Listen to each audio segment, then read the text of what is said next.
l'objectif de ce film, c'est de répondre à la question comment fait-on pour les sources de trafic, pour faire la distinction entre les sources de trafic directes et indirectes, c'est-à-dire direct Solar Home en tant que landing page et indirect Solar Home en tant que page, parmi la navigation de l'internaute. Alors, moi je vais utiliser pour les besoins de l'exercice le compte de démonstration Google Merchandise Store, mais vous, à chaque fois que je prends, alors j'ai pris la page basket pour illustrer ce que je fais, mais vous évidemment, il faudra que vous preniez en Page Pass ceci, Clean Energy Solar System. Alors elle est très bien cette question parce qu'elle nous permet de voir comment on va créer un rapport personnalisé.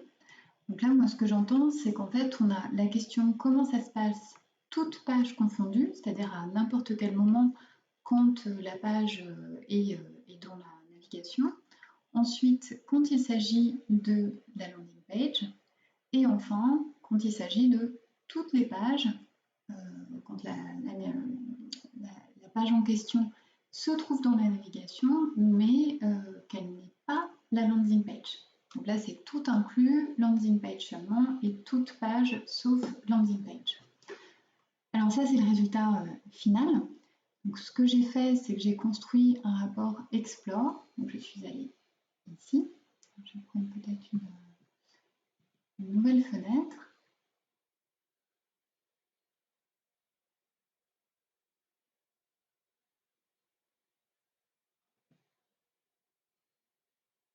Voilà, donc je suis allée dans Explore.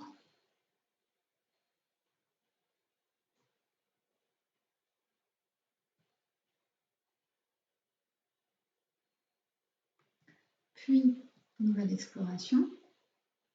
Et là, j'ai pris, donc en visualisation, j'ai pris la table, ce qui permet d'aligner les différentes dimensions et métriques que je veux faire figurer. Alors, ce qui est intéressant ici, c'est de voir qu'on part vraiment d'une page blanche et ça va être à nous de nommer notre exploration et de nommer à l'intérieur de notre rapport les différents onglets qu'on va créer. Donc là, ça se fait très simplement. On se met dessus et on l'appelle onglet 1, 2, 3, ce qui nous paraît pertinent. Et pour ajouter un onglet, on clique ici sur le petit plus et on va rajouter une forme. Alors, un point essentiel ici du menu exploration, c'est qu'au départ, on ne dispose d'absolument aucune donnée. Donc, c'est à nous d'aller ajouter nos segments, nos dimensions et nos métriques. Et la façon la plus facile en fait de procéder, c'est de fonctionner de cette façon. Pardon, je suis sur les segments. C'est d'aller procéder de cette façon, d'aller chercher les dimensions et les métriques via la barre de recherche ici. Alors, ce que je trouve le plus simple, c'est de... Là, je vous montre le rapport déjà construit pour toutes les pages. Vous avez ici toutes les dimensions que j'ai appelées, toutes les métriques que j'ai appelées. Et en fait, ces dimensions et métriques n'ont pas été choisies par hasard. Elles ont été choisies parce que ce sont elles qui figurent sur les rapports standards que j'ai créés tout à l'heure. On a vu qu'on pouvait répondre à cette question avec un rapport standard et avec un rapport Explore. Et donc, à chaque fois que je crée un Explore, ce que j'appelle Explore, c'est ce que j'ai ici, eh bien, je vais créer également, je vais procéder à un contrôle de cohérence. Donc, je vais m'assurer que je suis bien sur la même période de temps, ce qui est le cas. Et partant de là, je vais regarder quelles sont les métriques et dimensions que j'ai dans mon rapport standard. Ce que j'appelle standard, c'est le rapport ici proposé par défaut.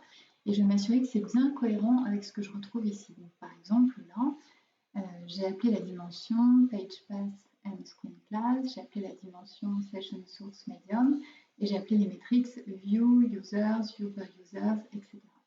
Et je constate qu'il y a une certaine cohérence, mis à part Average Engagement Time.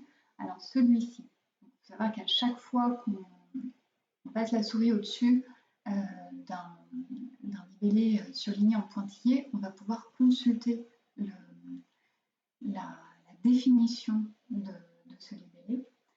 Et Et ici, effectivement, on a sur le rapport standard quelque chose qui s'appelle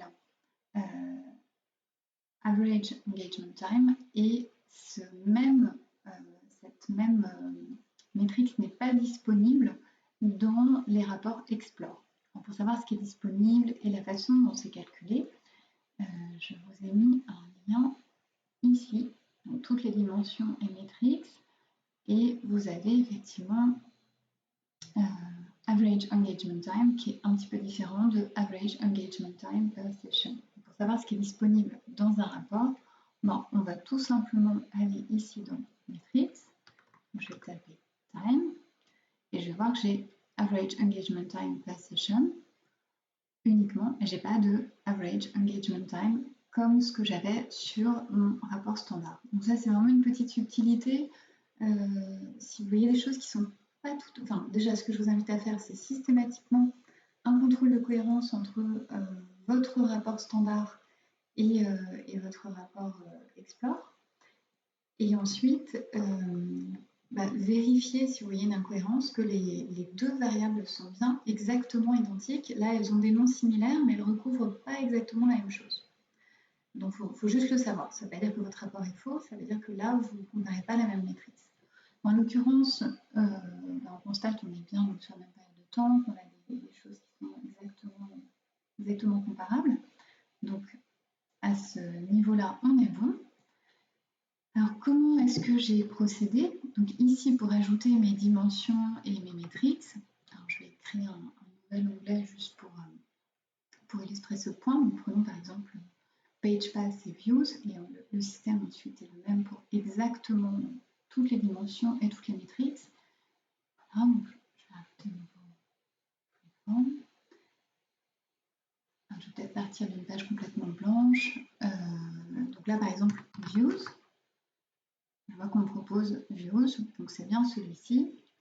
Je l'importe, et ça veut dire qu'à partir de maintenant, cette variable sera disponible. Dans Dimension, je sais que je vais avoir besoin de Page Path, donc je vais taper Page, je vais aller chercher Page Path String, c'est celle que j'avais utilisée. Je vais juste vérifier, oui c'est ça, et elle devient disponible. Là maintenant, ce que je fais, c'est qu'il y a un système de drag and drop, donc c'est assez bien fait, vous voyez, il y a un code couleur. On vous dit ce qui est en vert peut aller sur le vert, dimension, ce qui est en bleu peut aller sur le bleu, values, c'est vraiment bien fait. On peut en rajouter pas mal, c'est ça l'avantage en fait du rapport personnalisé par rapport au rapport standard. On peut montrer autant jusqu'à 500 lignes, ce qui est quand même pas mal. Et ici, on va jouer avec les filtres. Donc là, par exemple, si je construis mon rapport sur la page spécifique, alors pour vous, ça va être Solar Home. Pour moi, je vais prendre Basket pour illustrer. Et bien, voilà, je vais procéder comme ça. Filters, je vais ajouter un filtre et j'aurai du coup ce qui correspondra exactement à ma variable. Et je procède de la même façon. Donc là, j'ai mis une dimension et une vue, mais c'est exactement ce que j'ai fait ici. Là, j'ai deux dimensions et plusieurs métriques, mais j'ai vraiment procédé par un système de drag and drop. Donc j'ai appelé toutes ces dimensions et toutes ces métriques, et je les ai glissées, déposées quand j'en avais besoin pour construire les rapports correspondants. View, total users, etc. Et ce que je cherche à reproduire ici, c'est le rapport standard pour valider que tout est bien cohérent. Alors, le filtre que j'ai mis en place ici, j'ai cliqué là pour ajouter un nouveau filtre, et voilà la composition de mon filtre.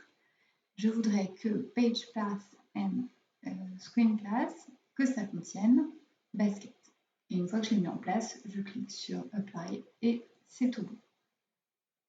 Pour la landing page, alors là, c'est un petit peu, entre guillemets, déroutant de la part de Google parce que les variables qui sont proposées, les variables standards, enfin sur le rapport standard, ne sont pas les mêmes quand on prend le rapport page et qu'on prend le rapport landing page. C'est pas la même chose en fait qui est présentée. Là, on va vous parler de session alors que sur l'autre, on va vous parler de vue. va tout simplement changer les variables qu'on appelle pour procéder à notre contrôle de cohérence et s'assurer qu'on est bon. Donc je vais rappeler mon rapport landing page.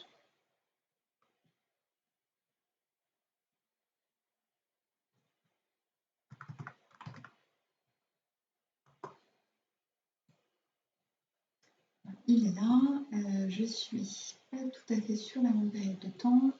Je vais reprendre 18, 17 octobre, parfait. Et là c'est bon, je peux y aller. Ok, donc voilà ce que j'ai. Et sur mon rapport standard, donc je suis sur engagement, landing page, et voilà les variables qui me sont, enfin, les variables et métriques qui me sont proposées par défaut. Donc je vais aller les appeler ici, en cliquant sur le petit signe plus, métriques et dimensions quand elles ne sont pas déjà appelées. Et pareil, je vais procéder à un contrôle de cohérence. Donc au niveau des sessions, on est bon, au niveau des utilisateurs aussi, nouveaux utilisateurs, c'est bon. Average engagement page per session, on est bon parce que là c'est exactement la même métrique qui est appelée. Conversion, on est bon également. Et total revenue, on est bon.